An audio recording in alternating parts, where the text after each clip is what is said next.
Dear students and viewers, myself Dr. Shiv Harsh Singh, and today I am before you with a lecture on personal administration. प्रिय विद्यार्थियों एवं दर्शकों, मैं आज आपके समक्ष कार्मिक प्रशासन पर एक व्याख्यान लेकर प्रस्तुत हूँ। विद्यार्थियों एवं दर्शकों, कार्मिक प्रशासन या पर्सनल एडमिनिस्ट्रेशन का शब्द युग्म दो शब्दों अर्थात कार्मिक और प्रशासन अर्थात पर्सनल एंड एडमिनिस्ट्रेशन से मिलकर बना है। Administration is an activity and I have clarified the meaning of administration in my previous video. विद्यार्थियों एवं दर्शकों, प्रशासन एक गतिविधि है, कार्यवाही है, कार्य है, जिसका अर्थ मैं अपने इसके पूर्व के वीडियो में स्पष्ट कर चुका हूँ। अब हम पर्सनल अर्थात कार्मिक के अर्थ पर अपना ध्यान केंद्रित करेंगे। Personnel refers to the employees of an organisation including the superiors and subordinates. That is to say, the whole workforce of an organization is referred as personnel.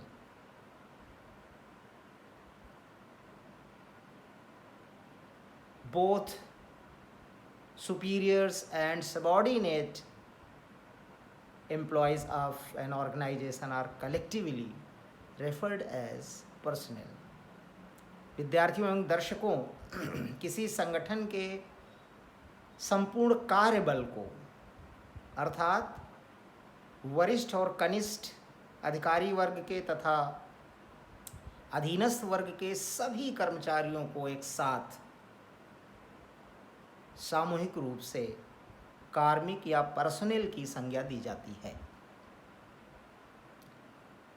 Now let us go over to the meaning and definition of personnel administration. Peter D. Johnson has very simply defined personal administration, and according to him, personal administration is the effective utilization of human resources of an organization to achieve organizational objectives. I repeat, personal administration may be defined as effective utilization of human resources to achieve organizational objectives. Peter D Johnson ने कार्मिक प्रशासन की बहुत ही सरल और सुगम परिभाषा प्रस्तुत की है, और इस परिभाषा के अनुसार किसी संगठन के उद्देश्यों को प्राप्त करने हेतु संगठन के कार्यबल अर्थात संगठन के मानव संसाधन का प्रभावी उपयोग ही कार्मिक प्रशासन है। मैं एक बार फिर से पुनरावृत्ति करता हूँ इस परिभाषा की। किसी संगठन के उद्देश्यों को प्राप्त करने के लिए संगठन के मानव संसाधनों का प्रभावी उपयोग कार्मिक प्रशासन कहलाता है। Students and viewers, there are 7 functions which come under personnel administration. As I have told you that administration is an activity, so personal administration includes several functions, and mainly there are 7 functions which come under personnel administration. कार्मिक प्रशासन भी प्रशासन की तरह एक कार्यवाही है, गतिविधि है, कार्य है, और इसके अंतर्गत 7 प्रमुख कार्य आते हैं। Number 1, it is responsible for ensuring that right type of people in right quantity, that is in right number, are available to the organization at right time at right places in order to meet the human resource need of the organization. विद्यार्थियों एवं दर्शकों, जो सबसे प्रमुख और पहला कार्य कार्मिक प्रशासन के अंतर्गत आता है वह यह है कि कार्मिक प्रशासन का सर्वप्रथम उद्देश्य संगठन की मानव संसाधन संबंधी आवश्यकताओं की पूर्ति करना है और यह सुनिश्चित करना है कि सही कौशल, सही योग्यता और गुणवत्ता के कर्मचारी सही संख्या में, उचित संख्या में, सही समय पर और सही स्थान पर, सही पदों पर उपलब्ध हों। अर्थात सबसे प्रमुख कार्य और प्रथम कार्य जो कार्मिक प्रशासन के अंतर्गत आता है वह यह सुनिश्चित करना है कि संगठन की मानव संसाधन संबंधी आवश्यकताएं पूरी हों और इसके लिए सही गुणवत्ता के, सही योग्यता के कर्मचारी सही संख्या में, उचित संख्या में, सही समय पर और सही स्थान पर उपलब्ध हों, तभी संगठन के उद्देश्यों की पूर्ति हो सकती है। नंबर 2,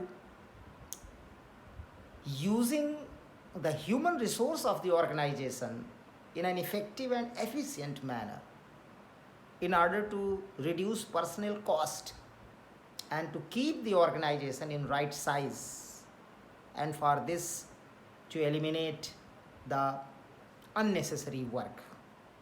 जो दूसरा कार्य कार्मिक प्रशासन के अंतर्गत आता है वह यह है कि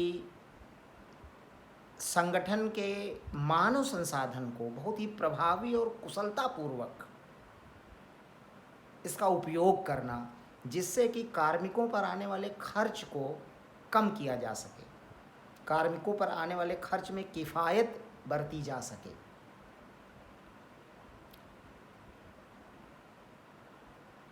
इसके लिए संगठन के आकार को सदैव उचित रखना, अर्थात to keep the size of organisation always right sizing the organisation.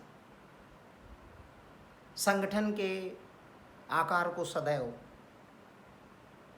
उचित बनाए रखना और जो अनावश्यक कार्य संगठन के भीतर है उसको समाप्त करना। So in short, using the human resource of the organization in an effective and efficient manner in order to reduce personnel cost and to keep the organization always in right size, and for this to eliminate unnecessary work. This is the second important function that comes under personnel administration. Thirdly, enhancing the skills of the employees for present jobs and upgrading the skills of the employees for future jobs through various training and development programs, through post-entry and in-service training and development programs. अर्थात संगठन के भीतर जो कार्य करते हुए कर्मचारी हैं, जो वर्तमान पदों पर कार्य कर रहे हैं, उनकी कुशलता को, उनके कौशल को बढ़ाना और भविष्य में जो कर्मचारी उच्च पदों पर जाएंगे उसकी आवश्यकता को ध्यान रखते हुए कर्मचारियों के कौशल को उन्नत करना विभिन्न प्रशिक्षण एवं विकास कार्यक्रमों के माध्यम से। अर्थात विभिन्न प्रशिक्षण एवं विकास कार्यक्रमों के माध्यम से नौकरी में आने के पश्चात और नौकरी के दौरान विभिन्न प्रशिक्षण एवं विकास कार्यक्रमों के माध्यम से वर्तमान पदों पर कार्य कर रहे कर्मचारियों के कौशल में वृद्धि करना और भविष्य में जो पद ग्रहण करेंगे प्रोन्नत होकर के कर्मचारी उन पदों की आवश्यकताओं को ध्यान में रखते हुए कर्मचारियों के कौशल को उन्नत करना, to upgrade the skills of the employees for future jobs. This is the third most important function under personnel administration. Number 4, performance appraisal from time to time is the fourth important function under personnel administration. Performance appraisal of the employees from time to time, and then communicating the outcome and result of this performance appraisal to the employees, and to tell them, to prepare them to meet the standards and targets of the organization, as well as to establish plans for enhancement of the performance of the employees is the fourth important function under personnel administration. अर्थात समय समय पर कार्मिकों के कार्य प्रदर्शन का मूल्यांकन करना और मूल्यांकन के परिणामों से कार्मिकों को, कर्मचारियों को अवगत कराना और यह बताना कि संगठन के मानकों को प्राप्त करने के लिए, बनाए रखने के लिए और संगठन के जो लक्ष्यों को प्राप्त करने के लिए किस प्रकार से और कितनी आवश्यकता है कर्मचारियों को अपना परफॉर्मेंस इम्प्रूव करने की, अपना कार्य प्रदर्शन उन्नत करने की, और कर्मचारियों के परफॉर्मेंस को इम्प्रूव करने के लिए, कर्मचारियों के कार्य प्रदर्शन को सुधारने के लिए योजना स्थापित करना या योजनाएं स्थापित करना, यह कार्मिक प्रशासन का चौथा प्रमुख कार्य है. Number 5, to provide rewards and equitable pay, remuneration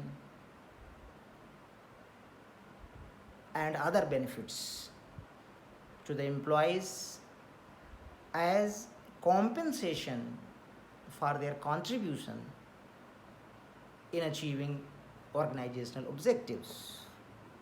अर्थात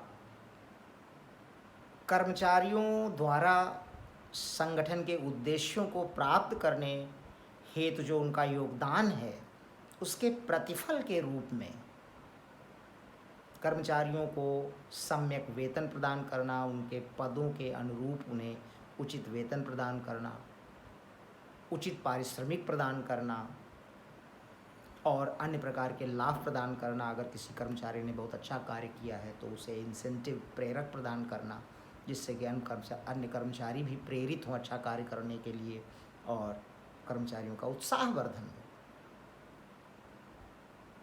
So paying the personnel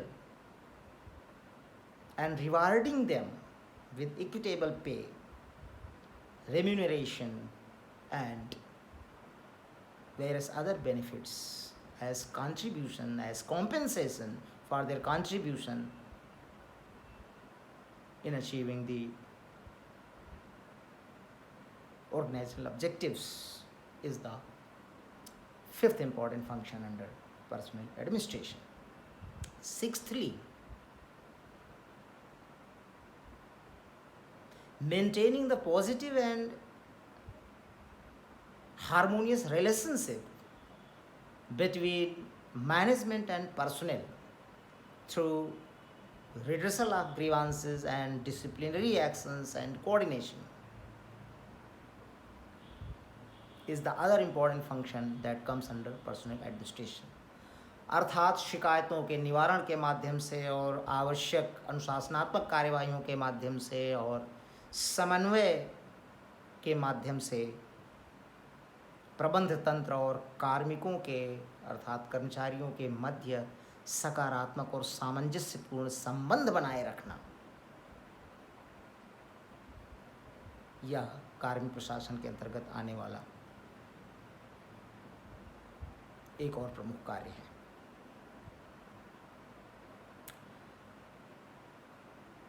Now, 7th and last, maintaining the health and security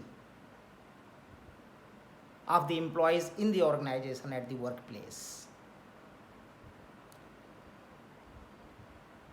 कार्मिकों के, कर्मचारियों के स्वास्थ्य और सुरक्षा का ध्यान रखना, तभी वे अच्छा कार्य कर पाएंगे और संगठन के उद्देश्यों के प्राप्त करने की दिशा में संगठन सही गति से आगे बढ़ पाएगा और सही समय पर संगठन के उद्देश्य प्राप्त किए जा सकेंगे। सो maintaining the health and security of the personnel is the last important function that comes under personnel administration. Thus, students and viewers, we see that there are 7 components in all of personnel administration. Number 1, human resource planning अर्थात मानव संसाधन नियोजन. Number 2, recruitment अर्थात कार्मिकों की भर्ती. Number 3, selection अर्थात कार्मिकों का चयन. Number 4, performance appraisal अर्थात कार्य प्रदर्शन का मूल्यांकन. Number 5, compensation and benefits अर्थात प्रतिफल और लाभ. Number 6, maintaining positive and harmonious relationship between management and personnel, as well as enhancing the skills of the employees through various post-entry and in-service training and development programs.